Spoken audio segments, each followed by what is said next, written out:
आज हम बात कर रहे हैं जयप्रकाश पावर वेंचर्स लिमिटेड की।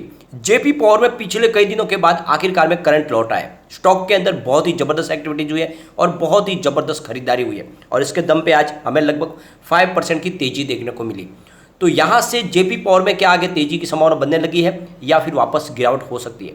तो यहाँ पे हमारे पास लेटेस्ट शेयर होल्डिंग पैटर्न आ चुका है जो बहुत ही ज़्यादा चौंकाने वाला है। उसको अच्छे से डिस्कस करेंगे, साथ में पावर सेक्टर को लेकर दो बहुत बड़ी अपडेट है उनको भी एक एक करके डिस्कस करेंगे, उसका क्या फायदा जेपी पावर को मिल सकता है। दूसरी तरफ आज बहुत बड़ी बड़ी डील हुई है, तो किसने ये खरीदारी की है, क्या एफआई की तरफ से खरीदारी हो रही है या फिर बड़े फंड हाउस खरीदारी कर रहे हैं, तो क्या आने वाले समय जेपी फिर से 2 डिजिट में जाएगा।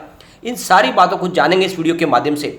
एक बात का ध्यान रखें, जयप्रकाश पावर वेंचर्स लिमिटेड फिलहाल एक पेनी स्टॉक है, तो पेनी स्टॉक में जब भी इन्वेस्टमेंट करें बहुत ही लिमिटेड मात्रा में करें, क्योंकि यहाँ पे फंडामेंटल वीक होते हैं, स्टॉक के अंदर पेमेंट डूबने की संभावना भी होती है। लेकिन इस बात का ध्यान रखें कि जिस सेक्टर में कंपनी काम कर रही है वहाँ पे प्रचुर संभावना है। जिस तरह से आने वाले समय में कोल डिमांड बढ़ती जाएगी, इसका फायदा जयप्रकाश पावर वेंचर्स को मिलेगा, क्योंकि कंपनी का लगातार कारोबार भी बढ़ रहा है। अब Q1 आने वाला है, कैसी संभावना Q1 की रह सकती है, पिछली परफॉर्मेंस को भी देखेंगे और जानने की कोशिश करेंगे क्या यही मौका है जब जेपी में निवेश किया जाए। लेकिन फ्रेंड, उससे पहले अगर आप पहली बार हमारे चैनल पे आए तो चैनल को सब्सक्राइब कर दीजिए, एक बेल आइकॉन दबा दीजिए ताकि जब भी नया वीडियो बने पहला नोटिफिकेशन आपको मिले। वीडियो पसंद आए तो लाइक शेयर जरूर कीजिए। चलो फ्रेंड्स, वीडियो स्टार्ट करते हैं। मैं हूं आपका दोस्त एसबी दवे और हमारे अपने चैनल ऑनलाइन कमाई में आपका बहुत बहुत स्वागत है। सबसे पहले आज के ट्रेडिंग को डिस्कस कर लेते हैं। स्टॉक ओपन हुआ 6.40 पर, लो बना 6.30 का और आई है 6.95 का। अंत में क्लोजिंग 6.65 पर रही, जहाँ पे 4.72% की तेजी देखने को मिली। लेकिन इंट्राडे में लगभग इसने आज 7 को टच किया है, ये आप समझ लो। इसका मतलब यहाँ पे आने वाले समय में जबरदस्त तेजी की संभावना बनती हुई दिखाई दे रही है। अगर इसके वॉल्यूम को हम देखें तो बीएसई में आज 2,07,43,000 का वॉल्यूम हुआ, सामने 1,20,74,000 की डिलीवरी उठाएगी। डिलीवरी का परसेंटेज 58.21% है। ये आपको खास ध्यान रखना है कि 50% से ऊपर डिलीवरी बेस काम हो रहा है। इसका मतलब यहाँ पे सारे के सारे शेयर डिलीवरी बेस उठाए जा रहे हैं।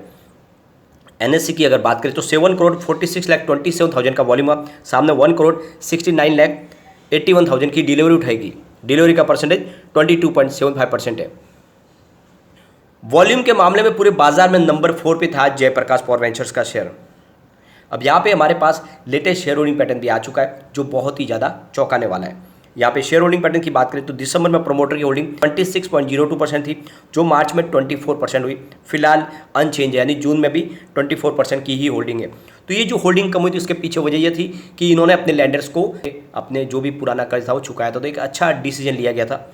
यहाँ पे एक चिंताजनक बात यह है कि बहुत ज़्यादा शेयर इनके गिरवी है, यानी दिसंबर में 87.30% की होल्डिंग गिरवी थी, मार्च में 94.63% की होल्डिंग गिरवी रही। फिलहाल अनचेंज है।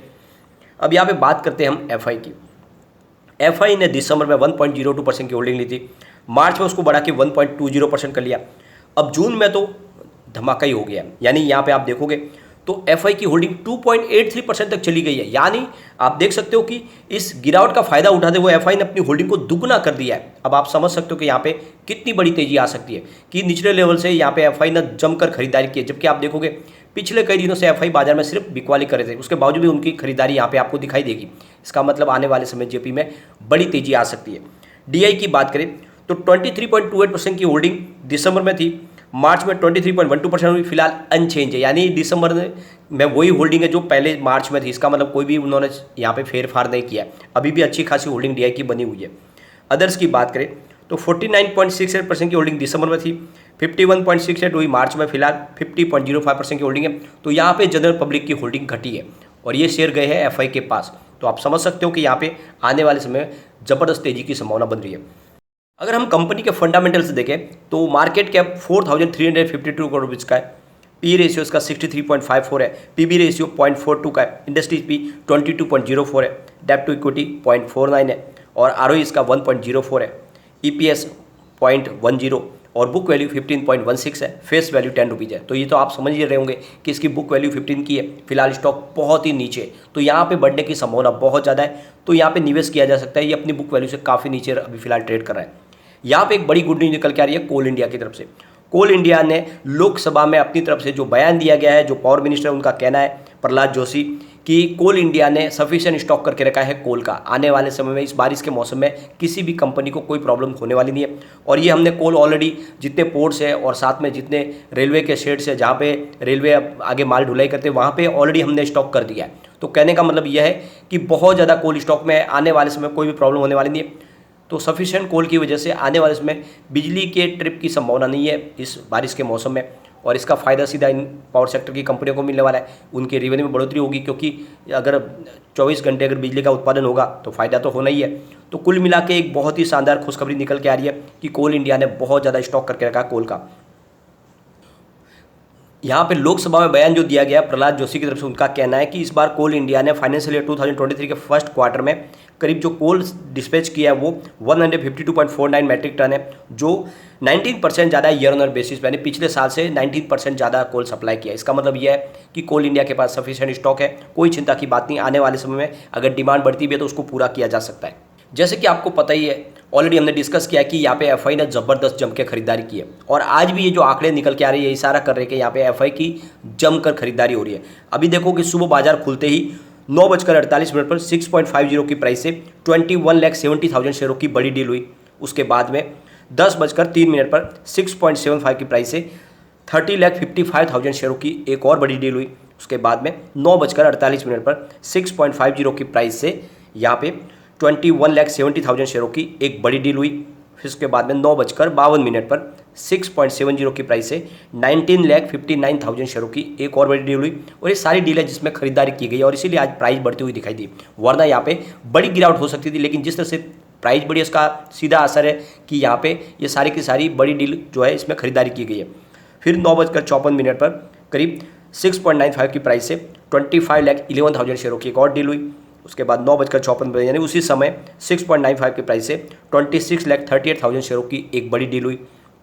फिर उसी समय यानी 9:54 पर ही 6.99 की प्राइस से 15,69,000 शेयरों की एक और डील हुई। फिर उसी समय यानी 9:54 पर 6.90 की प्राइस से 15,48,000 शेयरों की एक और बड़ी डील हुई। उसी समय यानी 9:54 पर 6.95 की प्राइस से करीब आप देखोगे तो 49 लाख शेयरों की एक और बड़ी डील हुई। और फिर उसी समय 9:54 पर 6.90 की प्राइस से 25,47,000 शेयरों की एक बहुत बड़ी डील हुई। उसके बाद में उसी समय यानी 9:54 पर ही 6.95 की प्राइस से 15,56,000 शेयरों की एक और डील हुई। फिर उसी समय 9:54 पर 6.95 की प्राइस से 15,99,000 शेयरों की एक और बड़ी डील हुई।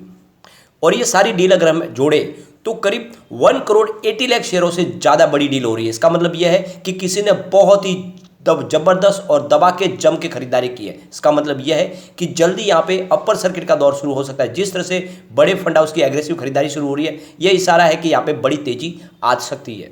फिर 9:55 पर 6.95 की प्राइस से 50 लाख शेयरों की एक और डील हुई। फिर 9:55 उसी समय करीब 23,08,000 शेयरों की एक और डील हुई। फिर 9:55 पर ही 6.95 की प्राइस से 45 लाख शेयरों की और डील हुई। उसके बाद में 10:03 पर 6.75 की प्राइस से 30,55,000 शेयरों की एक और डील हुई। तो आप देख सकते हो कि आज बहुत ही ज़बरदस्त डील हुई है और इससे इशारा है कि आने वाले समय यहाँ पे ज़बरदस्त तेजी बन सकती है। अब जेपी पावर की बात करें तो ये कंपनी सिर्फ थर्मल पावर प्लांट पे काम नहीं करती, बल्कि इसका हाइड्रो इलेक्ट्रिक पावर प्लांट भी है बड़ा। साथ में कंपनी सीमेंट ग्राइंडिंग का काम कर रही है, कंपनी की कोल माइनिंग भी है। तो बहुत सारे अलग अलग बिजनेस है, जिस वजह से इसका पोर्टफोलियो डाइवर्सिफाई हो जाता है और कंपनी लगातार अपना अच्छा रेवेन्यू भी अर्न कर रही है।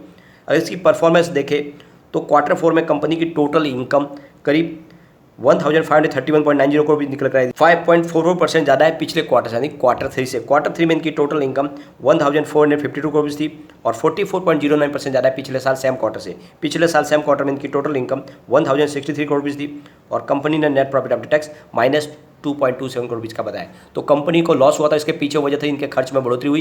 इनकी जो कॉस्ट थी वो बढ़ गई थी मटेरियल की, उसी वजह से इस बार हमें Q4 में लॉस दिखाई देता है। लेकिन इस बार ऐसी संभावना नहीं है, इस बार कंपनी प्रॉफिट दिखा सकती है। यहाँ पे अगर हम इसके रिटर्न को देखें तो पिछले 5 साल के हिसाब से इसने 21% का पॉजिटिव रिटर्न दिया है। 3 ईयर के हिसाब से 247% का शानदार पॉजिटिव रिटर्न मिला है। 1 ईयर के हिसाब से 13% का पॉजिटिव रिटर्न है। 3 मंथ के हिसाब से 14% की गिरावट है। 1 मंथ के हिसाब से 8% अप है और 1 डे के हिसाब से लगभग 4% अप है। तो आप देख सकते हो कि बड़ी गिरावट में मात्र 14% गिरा है 3 महीने के हिसाब से। ओवरऑल इसकी परफॉर्मेंस अच्छी है। एक बार इसके पिवट लेवल को भी चेक कर लेते हैं। तो यहाँ से अगर गिरावट हो जाती है तो 6.22 का फर्स्ट सपोर्ट है, ये सपोर्ट टूटा तो 6.08 तक स्टॉक जा सकता है और नीचे गया तो 5.92 तक जा सकता है। लेकिन पॉजिटिव माहौल बनने पे जो पहला रेजिस्टेंस है वो 6.52 का है, जो ऑलरेडी आज ब्रेक हुआ। सेकंड रेजिस्टेंस 6.68 का है, इसको भी ब्रेक किया। और तीसरा 6.82 का है, इंट्राडे में ये भी ब्रेक हुआ। इसका मतलब यह है कि स्टॉक बुलिश जोन में और आने वाले समय में बहुत तेजी से आगे बढ़ सकता है। लेकिन फिर भी ध्यान रखें, बहुत ही रिस्की स्टॉक है, पेनी स्टॉक है, लिमिटेड मात्रा में निवेश करें। लेकिन फ्रेंड, कोई भी इन्वेस्टमेंट करने से पहले अपने फाइनेंशियल एडवाइजर से बात ले ले या अपना खुद का रिसर्च करें, क्योंकि मैंने वीडियो आपके एजुकेशनल पर्पज के लिए ही बनाया। वीडियो पसंद आए तो लाइक शेयर जो कीजिए और चैनल को सब्सक्राइब कर दीजिए। थैंक